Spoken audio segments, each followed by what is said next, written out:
Hello everyone, मैं ज़ेबा हूँ और मैं एक स्पोर्ट्स फिजियोथेरेपिस्ट हूँ और हम आज बात करेंगे इंडिया के वर्ल्ड नंबर 2 बनने पर। रिसेंटली एक 10 साल की ग्लोबल स्टडी के अनुसार पता चला है कि इंडिया को सेकंड वर्स्ट कंट्री रैंक किया गया है।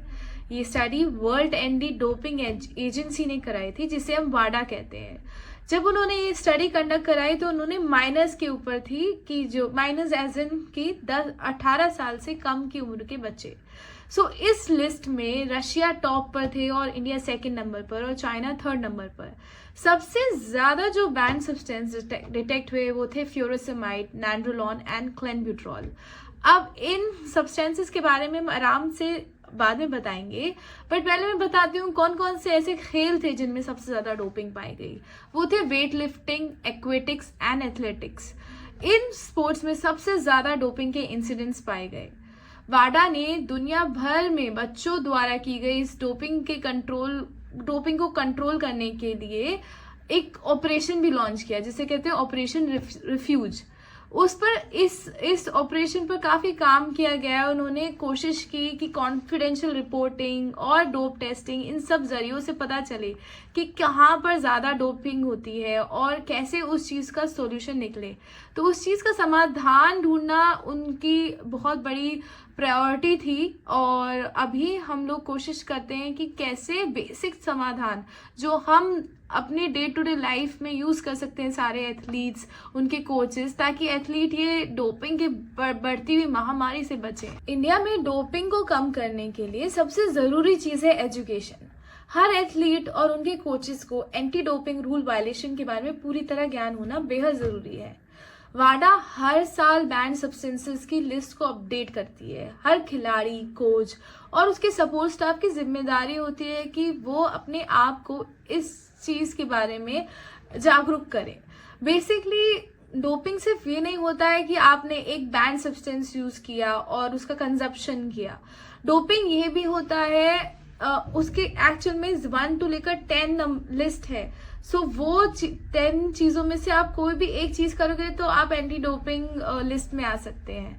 फर्स्ट नंबर पे जो हम बात कर रहे थे वो था फ्यूरोसेमाइड। फ्यूरोसेमाइड क्या होता है? डायूरेटिक मेडिसिन होती है। डायूरेटिक मतलब जो आपकी बॉडी से पानी को एक्सक्रीट करेगी। अगर बॉडी में अगर ज्यादा पानी नहीं है, बॉडी का पानी कम हो जाएगा तो इजी वेट लॉस होता है। तो बहुत सारे एथलीट्स जैसे वेट लिफ्टिंग जैसे स्पोर्ट में जहां वेट कैटेगरी होती है वहां पे वेट लूज करने के लिए इमीडिएटली डायूरेटिक्स का यूज किया जाता है और इंडियन माइनर सबसे ज्यादा इस चीज के पर फंसे।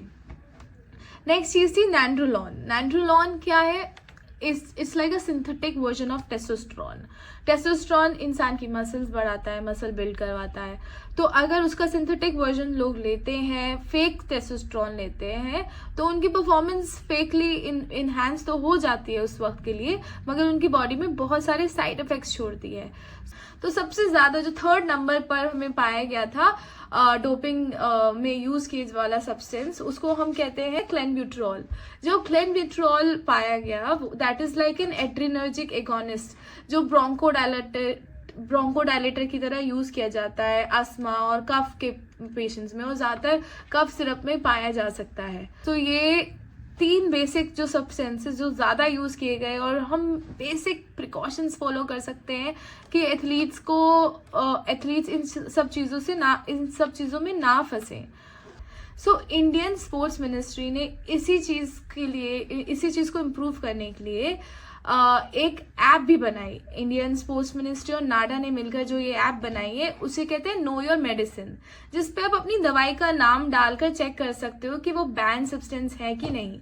बहुत बार लोग डोपिंग करना नहीं चाहते हैं, बट जैसे बहुत common over the counter drugs होते हैं, एस्थमेटिक ड्रग्स होते हैं, कफ सिरप में डले हुए होते हैं, तो एथलीट्स बेसिकली कफ सिरप लेता है नॉर्मली कफ के लिए और वो बैन सब्सटेंस में आ जाता है और वो डोपिंग में फंस जाते हैं। इसी टॉपिक से रिलेटेड फ्यूचर में हम एक और वीडियो देंगे जिसमें हम बताएंगे कि क्या 10 रूल्स हैं जिसमें इंसान डोपिंग के केसेस में फंस सकता है। तो आप उसको जरूर देखिएगा। Thank you so much.